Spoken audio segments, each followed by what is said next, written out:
Dr. Lal PathLabs reported a strong set of numbers in the fourth quarter of FY25. Let's listen into the conversation with Ved Goel, the Group CFO and CEO of Dr. Lal PathLabs. Mr. Goel, the highlighting factor when it comes to Q4 FY25 numbers is the margins. So good uptick in margins.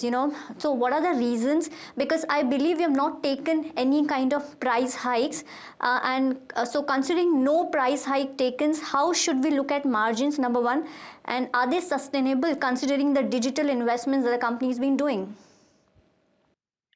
Yeah, no, thank you. These margins are increased. There are a couple of reasons.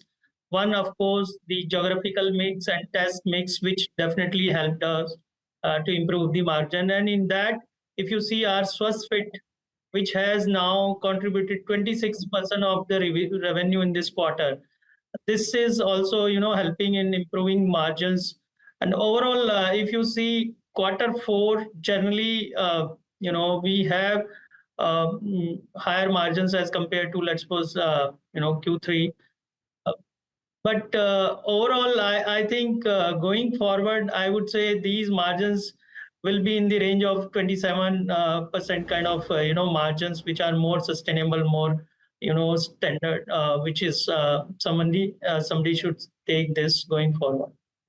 Okay, so company won't be seeing 28% margin, but 27% of margin are kind of sustainable. But any reason for 100 basis point decline in margins?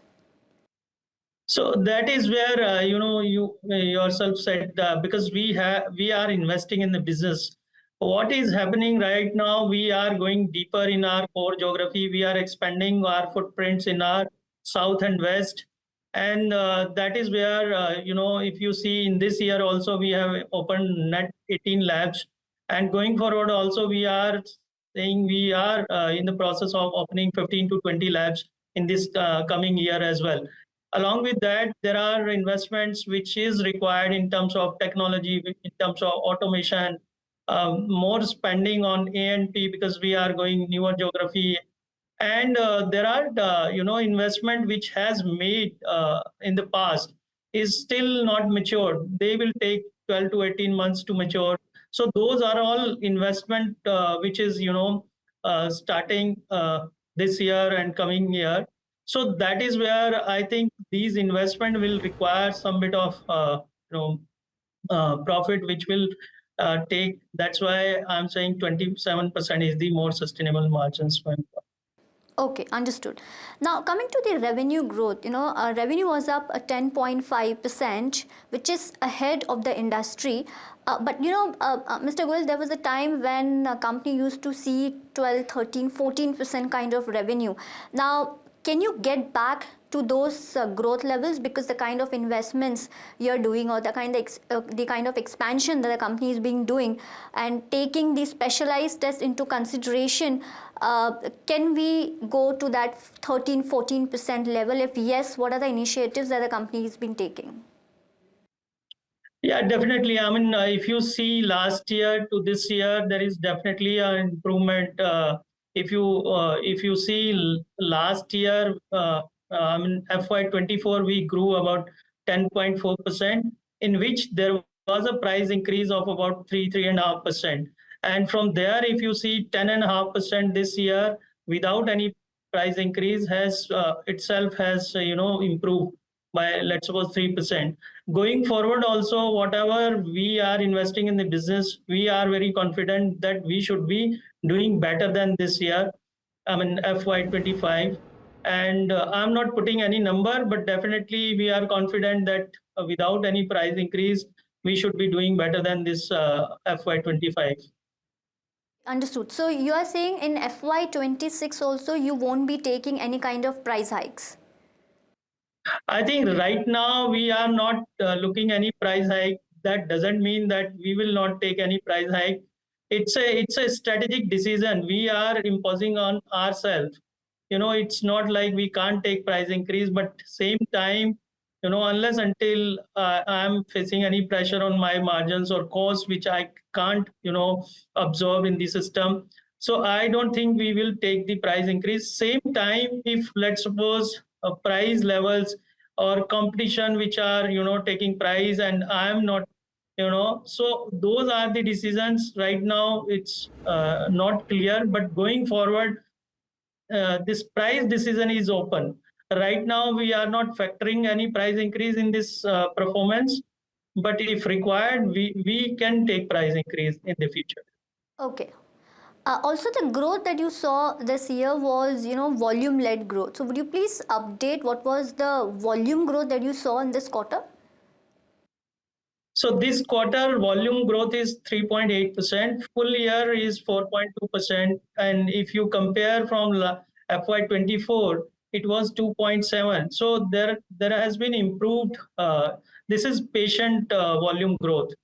But let me also take this, because this is not only volume where we are also looking sample growth, and which is 9.5% in this quarter and full year as well. So I think mix of patient and sample both put together is where we are looking, because this patient growth is a visit which patient is doing us, and more test in the same visit is happening. And that's where, if you see, our sample volume growth is in line with our top line growth. Going forward, I think this, which is right now 4.2% for the full year, I think going forward, this patient volume growth will also improve. In my sense, 6 to 7% patient volume growth will be there, and rest will be from the mix and without any price increase. So the benefit of test mix and geography mix will still be there. Okay, so 6 to 7% of patient volume growth that the company is expecting. Got it. Also wanted to have a sense on the competition, sir, in the industry. Some of the pharma players are actually getting into, diagnostic industry. For example, Lupin is getting into this industry. So, so now, how are you viewing this? Will this be good for organized players? So, will increase in the number of players will be good for the industry? I think so. I mean, more and more organized players will come. I think it will be good for the industry. The reason for that, right now, you have competition, and competition is always in this industry. If you see, this industry is very fragmented, unorganized. And if more and more branded, organized player comes in this space, I think that will help the overall industry, and it will be level playing field for us as well, because right now the competition is with small lab. But if somebody is like organized player is entering, so it will be good for the industry to have that kind of competition. And industry is so large, I think it has a space for everyone, especially for the large players or branded players. Okay, got it. And considering the cash you have, any inorganic opportunity that you are considering? Because I believe that Dr. Lal, as a company, you are very good when it comes to north and west. So, any acquisition that you are trying when it comes to south? Yeah, I think this is what we are stating for couple of quarters, that now after Suburban, we have now Suburban is settled, integrated, and now the West is the only part where we have little less footprint in terms of B2C, and there we are open to have inorganic, organic both together, and that's why we have cash in hand. We are keeping this cash as a war chest with us, and definitely south is one area where we are open to have inorganic as well.